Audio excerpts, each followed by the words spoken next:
Hello बच्चों, आज तुम लोग स्टार्ट करते हैं इलेक्ट्रोकेमिस्ट्री, जो बहुत ही इम्पोर्टेंट चैप्टर है। ये फिजिकल केमिस्ट्री का चैप्टर नंबर 2 है और ये बहुत ही इम्पोर्टेंट है। ठीक है, तो हेडिंग दो इलेक्ट्रोकेमिस्ट्री। इलेक्ट्रोकेमिस्ट्री इसको थोड़ा बढ़िया से पढ़ना, ठीक, और आराम से पढ़ाएंगे, जल्दबाजी नहीं करेंगे। इलेक्ट्रोकेमिस्ट्री को दो भाग में बांटा गया है। सुनना, एक भाग को बोलते हैं इलेक्ट्रोकेमिकल सेल, और तुम लोग को थोड़ा वीडियो अच्छा लगता होगा, दोस्त लोगों को फॉरवर्ड करो यार। इलेक्ट्रोकेमिकल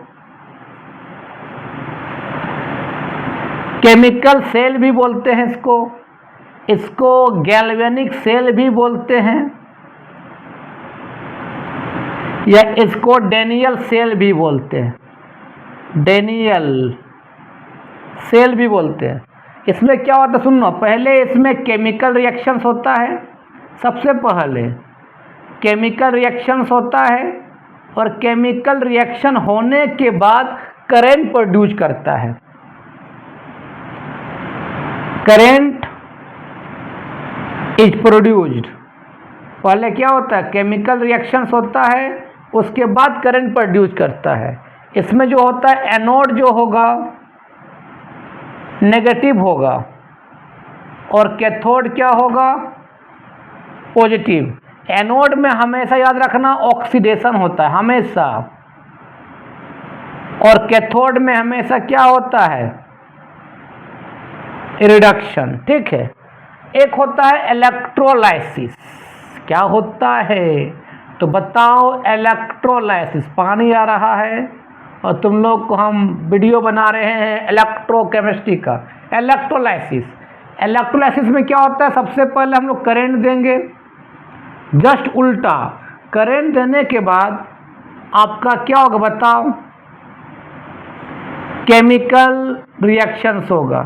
करंट देने के बाद क्या होगा, केमिकल रिएक्शंस होगा, उसको बोलते हैं इलेक्ट्रोलाइसिस।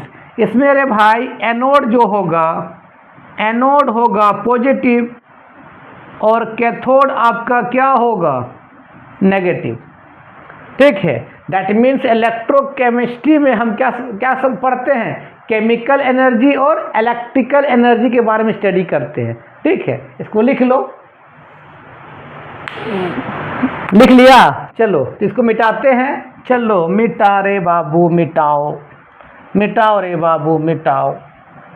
चलो, तो इसमें हम लोग क्या पढ़ते हैं समझो। पहले एक तरफ लिखते हैं क्या, केमिकल एनर्जी, और एक तरफ लिखते हैं क्या, इलेक्ट्रिकल एनर्जी।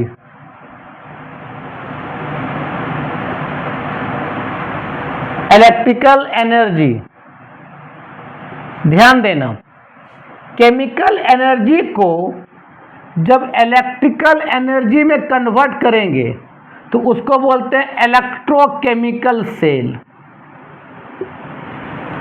इलेक्ट्रोकेमिकल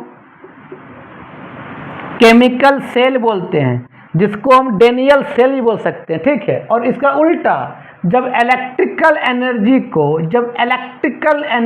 को क्या करेंगे, केमिकल एनर्जी में कन्वर्ट करेंगे। इलेक्ट्रिकल कहाँ करेंगे, केमिकल एनर्जी में, तो इसको बोलते हैं electrolysis. Electrolysis,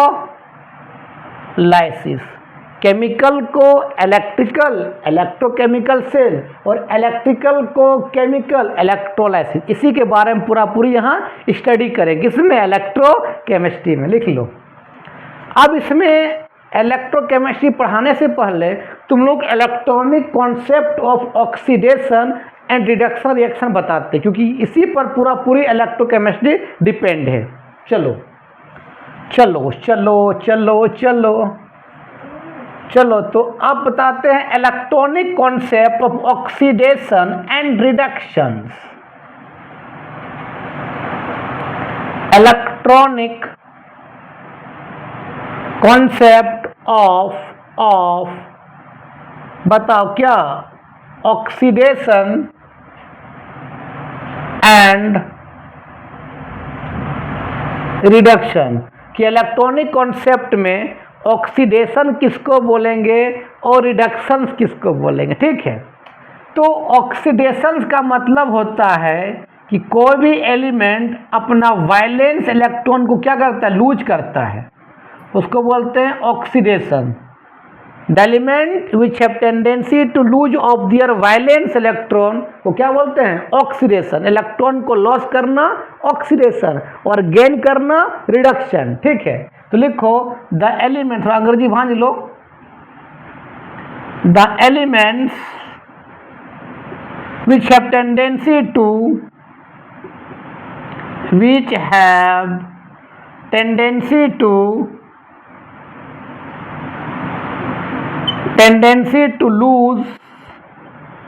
lose of their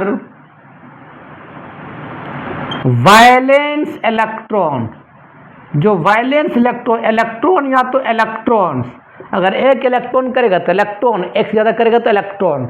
जो एलिमेंट अपना इलेक्ट्रॉन क्या करता है, लूज करता है, कौन सा इलेक्ट्रॉन, वैलेंस इलेक्ट्रॉन, उसको बोलते हैं ऑक्सीडेशन। जैसे मान ले सोडियम अभी किस फॉर्म में, सॉलिड के फॉर्म में, ना लो सोडियम अभी क्या सॉलिड के फॉर्म में, मतलब इलेक्ट्रॉन को लॉस नहीं किया है। जब इलेक्ट्रॉन को लॉस नहीं किया तो उसका ऑक्सीडेशन पे कितना होगा, 0 होगा।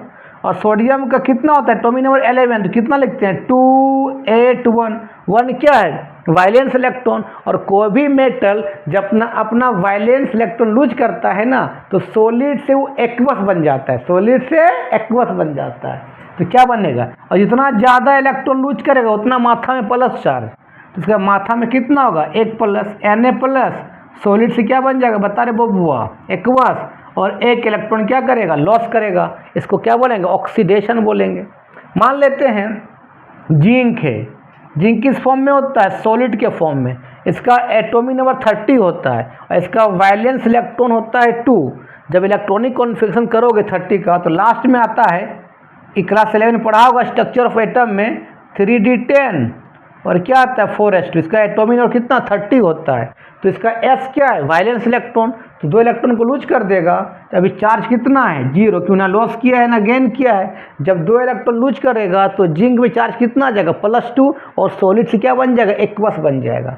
डैट मीन्स क्या बता, Zn+2, सॉलिड से क्या बन जाएगा, एक्वस, और 2 इलेक्ट्रॉन क्या करेगा, लॉस करेगा, तो उसको बोलते हैं ऑक्सीडेशन। जो भी मेटल अपना इलेक्ट्रॉन वैलेंस इलेक्ट्रॉन को लूज करता है उसको बोलते हैं ऑक्सीडेशंस।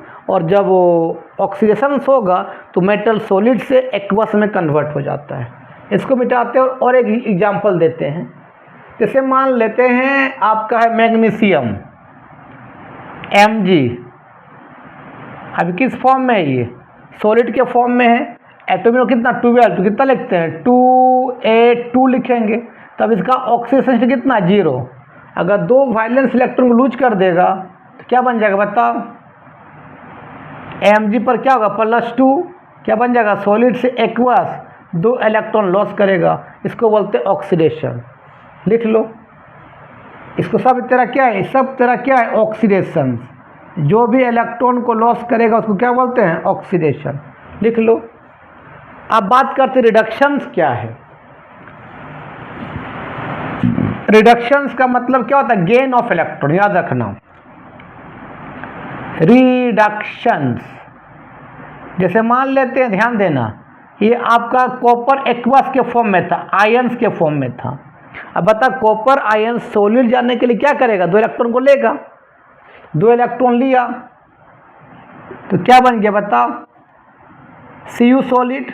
अब जब सॉलिड चला जाएगा तो उसका ऑक्सीडेशन कितना हो जाएगा, 0 हो जाएगा। तो इलेक्ट्रॉन गेन किया तो उसको क्या बोलेंगे बता, क्या बोलेंगे बताओ, रिडक्शंस बोलेंगे। मान ले सिल्वर आयंस के फॉर्म में था, सिल्वर का सिंबल क्या होता है, Ag, एक्वस, आयंस के फॉर्म में था। तो अब Ag सॉलिड जाने के लिए क्या करेगा, 1 इलेक्ट्रॉन को लेगा, 1 ले लिया, आपको क्या बन गया बताओ, Ag सॉलिड बन गया। अब उसका ऑक्सीडेशन कितना होगा, 0 हो जाएगा। तो इसको हम लोग क्या बोलते हैं बबुआ, रिडक्शन। लॉस करना ऑक्सीडेशन, गेन करना रिडक्शन। लेकिन याद रखना, जब ऑक्सीडेशन होगा तो वहां पर चार्ज बढ़ेगा, लेकिन जब रिडक्शन में चार्ज घट रहा है, प्लस से 0 जा रहा है। लेकिन जब रिडक्शन होगा, याद रखना चीज को, रिडक्शंस होगा तो आपका चार्ज जो है घटेगा, इसी को याद रखना, लिख लो। अब रिडॉक्स रिएक्शन का क्या होगा, जिसमें ऑक्सीडेशन, जिस केमिकल रिएक्शन में एक साथ साइमल्टेनियसली ऑक्सीडेशंस भी हो और रिडक्शंस भी हो, उसको क्या बोलते हैं, रिडॉक्स रिएक्शन। तो भी लिख सकते हो कि रिडॉक्स रिएक्शंस क्या है, जिसमें दोनों हो, एक साथ दोनों हो, तो लिख सकते हैं रिडॉक्स रिएक्शंस। रिडॉक्स रिएक्शन क्या लिख सकते हो कि the reaction in which oxidations and reduction simultaneously takes place, एक साथ क्या हो, ऑक्सीडेशंस हो और एक साथ क्या हो, रिडक्शंस हो, उसको बोलते रिडॉक्स रिएक्शन। तो लिखो द रिएक्शंस, थोड़ा डिफिनेशन लिख लो, अच्छा रहेगा। The reaction in which oxidation and reduction simultaneously takes place,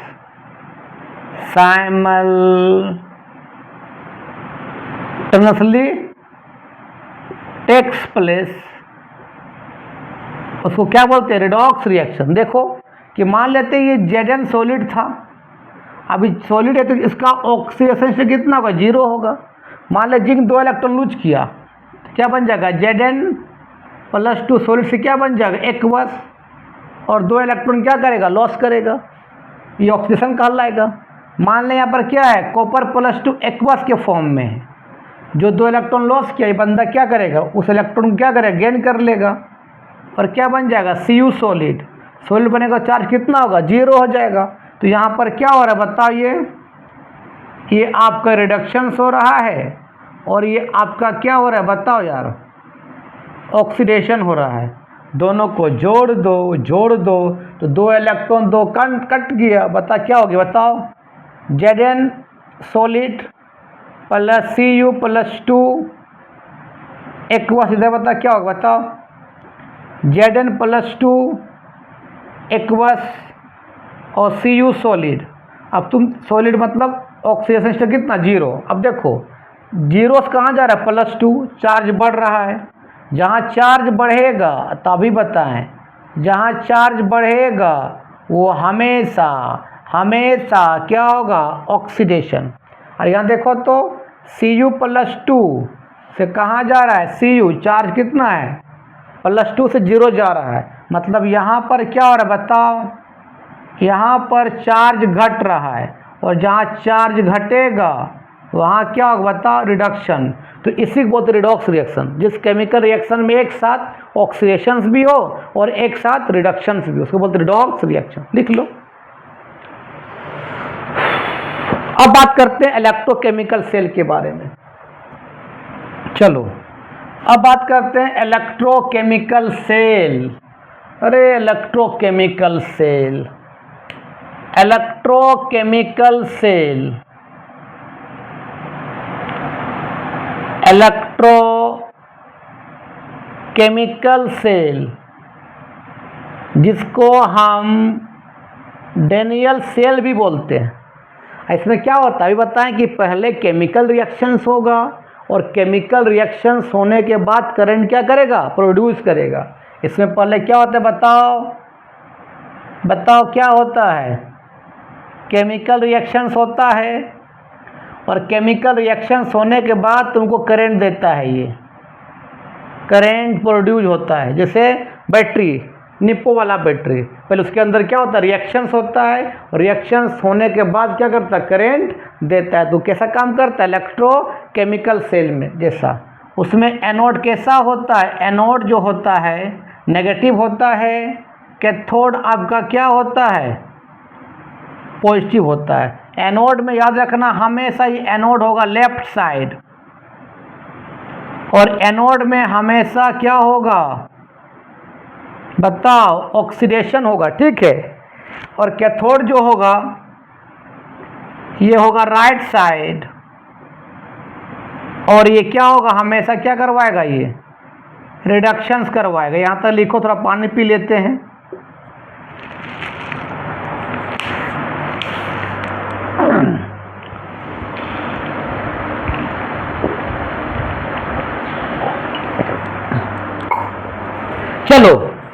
आगे बात करते हैं कि तुम अच्छा इलेक्ट्रोकेमिकल सेल पढ़ने से पहले थोड़ा जान लेना रिएक्टिविटी सीरीज ऑफ मेटल, कि कौन सा मेटल ज़्यादा रिएक्टिव, कौन सा मेटल कम रिएक्टिव। सबसे ज़्यादा रिएक्टिव कौन होता है मालूम है? क्या होता है? पोटासियम होता है, फिर क्या होता है? सोडियम होता है, फिर कौन होता है? कैल्शियम होता है, फिर कौन होता है? मैग्नीशियम होता है, फिर एल्युमिनियम होता है, फिर जिंक होता है, फिर आयरन होता है, फिर कौन होता है? एसएन, एसएन का मतलब टीन। उसके बाद कौन होता है? पीबी होता है। इसके नीचे कौन होता है? हाइड्रोजन। हाइड्रोजन के नीचे कौन होता है? कॉपर। कॉपर के नीचे कौन होता है? Mercury, Hg। मरकरी के नीचे कौन होता है मालूम है? सिल्वर। सिल्वर के नीचे कौन होता है? यहाँ लिख देते हैं, सिल्वर के नीचे होता है गोल्ड, Au। और Au के नीचे कौन होता है? Platinum, Pt। अब याद रखना, हाइड्रोजन से ऊपर जाएगा, हाइड्रोजन से अगर ऊपर जाएगा तो मेटल का रिएक्टिविटी सीरीज बढ़ता है, मतलब रिएक्टिविटी बढ़ता है उसका। तो ऊपर जाएगा तो रिएक्टिविटी क्या करेगा?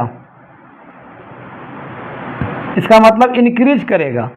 और जितना वो हाइड्रोजन से नीचे आएगा उतना रिएक्टिविटी घटेगा। मतलब सबसे कम रिएक्टिव कौन है? प्लेटिनम। और सबसे रिएक्टिव कौन है? पोटासियम। ठीक है, तो नीचे आने पर क्या होता है? रिएक्टिविटी घटता है। इस चीज़ को याद रखना, काम देगा अभी। इसका मतलब घटना, उसका मतलब बढ़ना। लिख लो इसको थोड़ा सा, लिख लिया होगा। अब सुनो, अब इलेक्ट्रोकेमिकल सेल में फिर से आ जाते हैं। देखो, हमको जिंक और कॉपर का मान इलेक्ट्रोकेमिकल सेल तैयार करना है, जिंक और कॉपर। तो बता दोनों में कौन रिएक्टिव है? भाई जिंक रिएक्टिव है, क्यों? जिंक हाइड्रोजन से ऊपर आता है और कॉपर हाइड्रोजन से नीचे आता है। जो ऊपर आएगा, जो मेटल ऊपर आएगा, उस मेटल को हमेशा कहाँ रखना बताओ? Right side. सॉरी, कहाँ रखना? Left side. सॉरी रे भाई, कहाँ रखना? Left side. और उस मेटल को उसके ऑन सॉल्ट सोल्यूशन में डालना है। ऑन सॉल्ट सोल्यूशन में क्या करना? उसको डिप्ट करना है। तो जिंक मेटल है तो जिंक का सॉल्ट कौन होता है? Zinc sulphate. तो जिंक का एक इलेक्ट्रोड ले लेंगे और जिंक सल्फेट सोल्यूशन में डिप्ट कर देंगे। ठीक है, और लेफ्ट में हमेशा क्या करता है? लेफ्ट साइड में क्या होता है बता? एनोड होता है। एनोड कैसा होगा? नेगेटिव होगा। वो हमेशा क्या करवाएगा बताओ? ऑक्सीडेशन करवाएगा। जो उससे कम रिएक्टिव है उसको कहाँ रखना? Right side. और राइट साइड क्या होता है बताओ? कैथोड होता है। कैथोड क्या होगा? पॉजिटिव। और जो उससे कम रिएक्टिव मेटल होगा, जो दोनों से जो कंपेयर करेंगे, ज़्यादा रिएक्टिव कम रिएक्टिव है, तो कम रिएक्टिव को कहाँ डालना है? उसको ऑन सॉल्ट सोल्यूशन में। ऑन सॉल्ट सोल्यूशन में क्या करना है? इसको डिप्ट करना है। तो कॉपर का सॉल्ट कौन होता है? तुमको मालूम है, कॉपर सल्फेट। तो याद रखना एक चीज़, जो रिएक्टिव मेटल होते, ध्यान देना, जो रिएक्टिव मेटल होते हैं वो अपने सॉल्ट सोल्यूशन में जब जाता है वो उसको डुबाते हैं। कहाँ? उसका उसका खुद का सॉल्ट ऑन सॉल्ट सोल्यूशन में जाता है तो वहाँ इलेक्ट्रॉन का लॉस करता है। वहाँ पर क्या करता है बताओ? लॉस ऑफ इलेक्ट्रॉन करता है, वो ऑक्सीडेशन करता है। लेकिन जो less reactive metal, less reactive metal कौन होता है? लेस, हाइड्रोजन से नीचे वाला, अगर अपने ऑन सॉल्ट में जाता है, अपने ऑन सॉल्ट सोल्यूशन में डिप्ट करेंगे तो वहाँ पर क्या करेगा बताओ? गेन ऑफ इलेक्ट्रॉन करेगा। चीज़ को नोट में लिख लेना ताकि काम आएगा। अब बात करते हैं इलेक्ट्रोकेमिकल सेल के बारे में। चलो अब देखो इधर क्या है? जिंक और कॉपर का बना इलेक्ट्रोकेमिकल सेल बना रहे हैं। तो जब जिंक और कॉपर के इलेक्ट्रोकेमिकल सेल बनाएंगे तो सबसे पहले क्या करेंगे? एक कंटेनर लेंगे और इस कंटेनर में क्या करेंगे? जिंक सल्फेट सोल्यूशन को डाल देंगे, मतलब पानी रखेंगे और पानी में जिंक सल्फेट, वाइट कलर का सॉल्ट आता है, वाइट सॉल्ट, वाइट को कलर नहीं होता है, तो वाइट सॉल्ट ले लेंगे और पानी में क्या कर देंगे, घोल देंगे, तो क्या बन जाएगा, जिंक सल्फेट सोल्यूशन। तो यहाँ पर तेरा क्या है, जिंक सल्फेट सोल्यूशन है, ZnSO4 सोल्यूशन। तो ये किसे टूट जाएगा बताओ, Zn+2 और क्या SO4-2 टूट जाएगा। और इसमें क्या करो, जिंक का एक इलेक्ट्रोड, मेटल बोलो, इलेक्ट्रोड बोलो, तेरा मर्जी, या रॉड बोलो, या जिंक का इलेक्ट्रोड इस जिंक सल्फेट सोल्यूशन में डिप्ट कर देंगे। ये आपका क्या कहलाया बताओ, एनोड कहलाया। एनोड कैसा होता है, नेगेटिव है। किसका इलेक्ट्रोड है बताओ, जिंक का इलेक्ट्रोड है, इलेक्ट्रोड, ठीक है। इधर किसका लेंगे बताओ, कॉपर का है, जिंक और कॉपर का इलेक्ट्रोकेमिकल सेल तैयार कर रहे हैं, तो रिएक्टिव मेटल को लेफ्ट में और लेस रिएक्टिव को राइट में। तो कॉपर लिए तो कॉपर कहाँ डालना है, कॉपर सल्फेट सोल्यूशन में। तो यहाँ पर एक उस तरह बीकर लेंगे, पानी डालेंगे, पानी में क्या डाल देंगे, कॉपर सल्फेट। तो कॉपर सल्फेट कैसा होता है, ब्लू कलर का, तो सोल्यूशन पूरी क्या हो जाएगा, ब्लू हो जाएगा। Cu क्या डाल देंगे, SO4 सोल्यूशन, मैंने कॉपर सॉल्ट लैब मिलता है, पानी में डाल के घोल देंगे, और कॉपर सल्फेट कैसा होता है, ब्लू कलर का होता है, तो सोल्यूशन पूरा क्या हो जाएगा, ब्लू हो जाएगा। इसमें टूट किस में जाएगा बताओ, Cu+2 यानी क्या, SO4-2 टूट जाएगा। और इसमें क्या करेंगे, कॉपर सल्फेट सोल्यूशन में कॉपर का इलेक्ट्रोड क्या कर, डिप्ट कर देंगे। हमने डिप्ट कर दिया। चलो इतना क्या है, कैथोड है, और कैथोड कैसा होता है बताओ, पॉजिटिव होता है। किसका इलेक्ट्रोड है बताओ, Cu का रॉड बोलो, इलेक्ट्रोड बोलो, तेरा मर्जी, कोई दिक्कत, कोई दिक्कत नहीं। अब दोनों तार को क्या, दोनों इलेक्ट्रोड क्या करो, तार से सोल्डिंग कर दो। मान लिया सोल्डिंग कर दिए दोनों को, और यहाँ पर कोई बल्ब लगा दो, इस तरह से दोनों को सोल्डिंग करके कनेक्ट कर दिया। जैसे कनेक्ट करेंगे देखना, बल्ब ग्लो करने लगेगा, बल्ब जलने लगेगा। इसका मतलब रिएक्शन हुआ होगा। तो कौन रिएक्शन किया होगा, इलेक्ट्रॉन कौन लॉस किया होगा, जिंक की कॉपर। भाई जिंक का रिएक्टिव कॉपर से ज़्यादा है, और यहाँ पर जो जिंक का रिएक्टिव कॉपर से ज़्यादा है, यहाँ पर जो रिएक्शन होगा उसको बोलते हैं हाफ सेल रिएक्शन, और यहाँ पर जो रिएक्शन होगा उसको बोलते हैं क्या, हाफ सेल रिएक्शन। अब देखो क्या हुआ होगा, देखो सबसे पहले 8 एनोड में, एनोड कैसा है, नेगेटिव। यहाँ कौन सा रिएक्शन बताओ, हाफ सेल रिएक्शन। क्या था बताओ, जिंक सॉलिड था, जिंक इलेक्ट्रोड था, जैसे कहाँ गया, अपने ऑन सॉल्ट सोल्यूशन में। तो यहाँ पर ऑलरेडी क्या था, जिंक+2 आयन था, और सल्फेट का भी -2 चार्ज था, इक्वल मोलर में। अगर ये भी 1 मोल तो ये भी 1 मोल था। लेकिन जैसे ही रॉड गया अपने ऑन सॉल्ट सोल्यूशन में, तो ये अपना इलेक्ट्रॉन लॉस करने लगा। मतलब ये बंदा आयन्स में कन्वर्ट होने, कौन सा आयन में, जिंक आयन में।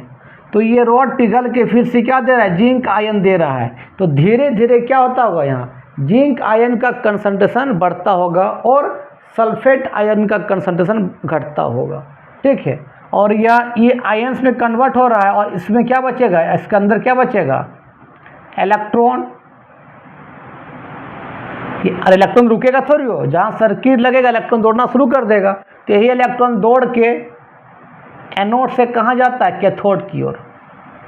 कैथोड में क्या है तेरे पास, Cu+2 आयन है, क्योंकि लेस रिएक्टिव मेटल अपने on salt solution electron gain करता है, लूज नहीं कर पाता। कौन, लेस रिएक्टिव मेटल। और रिएक्टिव क्या करता है, लॉस करता है। यहाँ क्या कर रहा है, लॉस कर रहा है। ये क्या करेगा, गेन करेगा, ये इलेक्ट्रॉन जो यहाँ से जाएगा।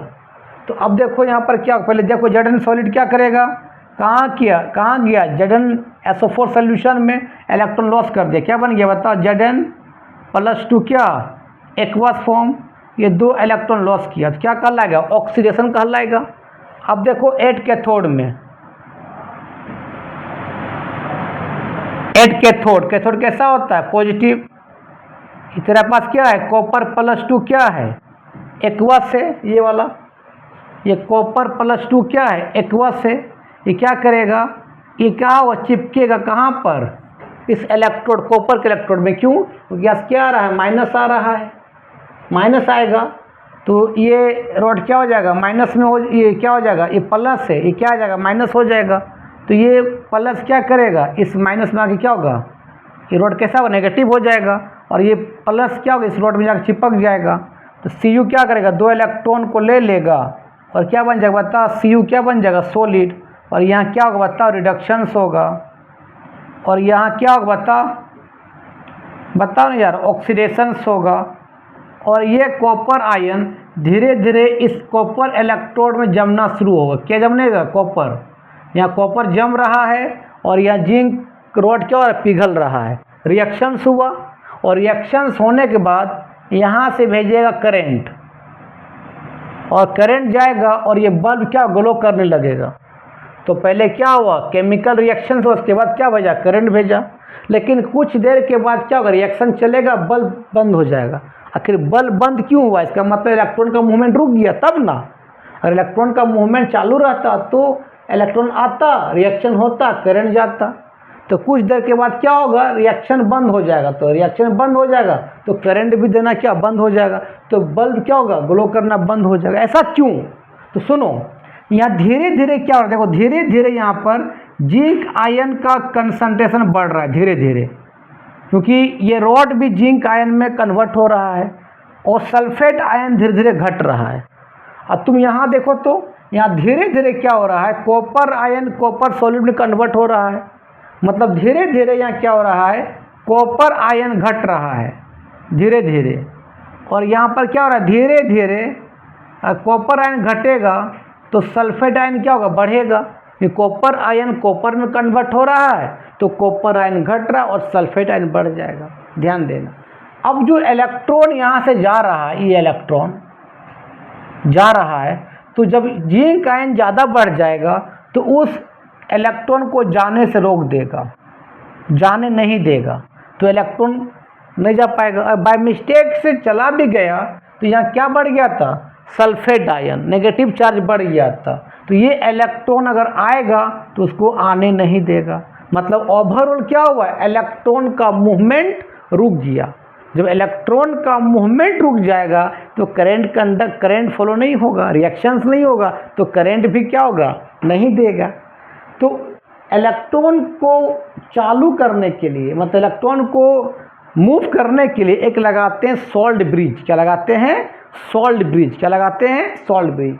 तो इसको मिटाते हैं पहले, इसको, इस चीज़ को, सबको मिटाते हैं, इस चीज़ को। सॉल्ट ब्रिज क्या होता है, एक पाइप होता है सिंपली इस तरह से। ब्रिज का मतलब क्या होता है, एक पॉइंट को दूसरे पॉइंट से जोड़ना, उसको बोलते हैं ब्रिज, इसलिए इसका नाम बड़ा ब्रिज। एक प्लास्टिक ऐसा पाइप होता है या ग्लास का पाइप भी होता है इस तरह से, सॉल्यूशन के अंदर डुबा के रखते हैं इसको बोलते हैं सॉल्ट ब्रिज। और दोनों क्या करते हैं, इसको कॉटन से ढक देते हैं, इसको कॉटन से, ध्यान देना, ढक दिए। और इसके अंदर होता है इनर्ट इलेक्ट्रोलाइट। इनर्ट इलेक्ट्रोलाइट का मतलब होता है कि जो यह इलेक्ट्रोलाइट रहेगा किसी से रिएक्शंस नहीं करेगा, लेकिन आयन को न्यूट्रल करेगा, इनर्ट है। तो यहाँ इनर्ट इलेक्ट्रोलाइट क्या क्या होता है, या तो KCl या तो पोटासियम सल्फेट, दोनों में कोई एक। ये KCl और पोटासियम सल्फेट अगर सॉल्यूशन में डिसॉल्व रहता है, अगर एक क्या होता है, सेमी लिक्विड होता है जो आयंस को मूव करने में मदद करता है। अगर सॉल्यूशन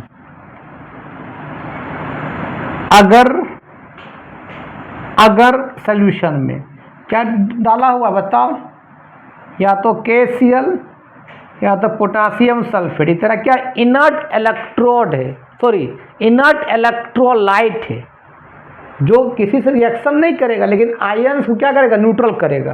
इस तरह क्या इनर्ट इलेक्ट्रोलाइट है। तो ये कैसे टूट जाएगा बता, अगर सॉल्यूशन डाला हुआ है तो कुछ भी टूटेगा बता। तो ये मान ले K प्लस, तो क्या टूट गया, Cl माइनस। अब देखो यहाँ पर क्या बढ़ा था, जिंक आयन। तो जिंक आयन को न्यूट्रल करने के लिए कौन आएगा, यहाँ से Cl माइनस आएगा। तो ये Cl माइनस क्या आएगा, इस सॉल्ट ब्रिज का Cl माइनस इस सोल्यूशन में आ जाता है। और Cl माइनस क्या करता है, जिंक आयन को न्यूट्रल कर देता है। अच्छा यहाँ क्या बड़ा था, सल्फेट आयन, तो कौन आएगा बताओ यहाँ से, इसमें कौन आएगा बताओ, K+ आएगा, और K+ क्या करेगा, सल्फेट माइनस न्यूट्रल कर देगा।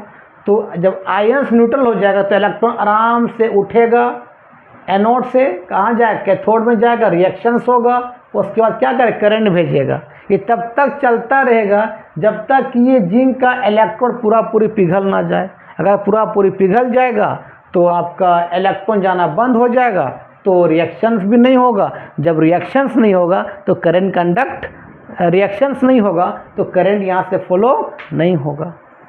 तो यही होता है सॉल्ट ब्रिज। सॉल्ट ब्रिज क्या करता है, आयन्स को न्यूट्रल करता है। अगर आयन्स न्यूट्रल नहीं होगा ना तो रिएक्शन को इधर चलेगा और रिएक्शंस बंद हो जाएगा। ठीक है, चलो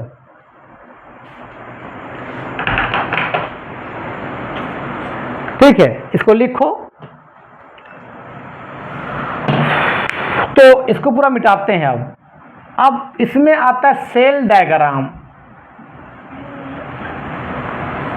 cell diagram, cell diagram, cell diagram. इसमें क्या होगा सुन लो कि अभी जिंक लिए थे, ये जिंक किस फॉर्म में था, सॉलिड के फॉर्म में। कहाँ चला गया बताओ, Zn+2 सॉलिड से कहाँ चला गया बताओ, एक्वस फॉर्म में।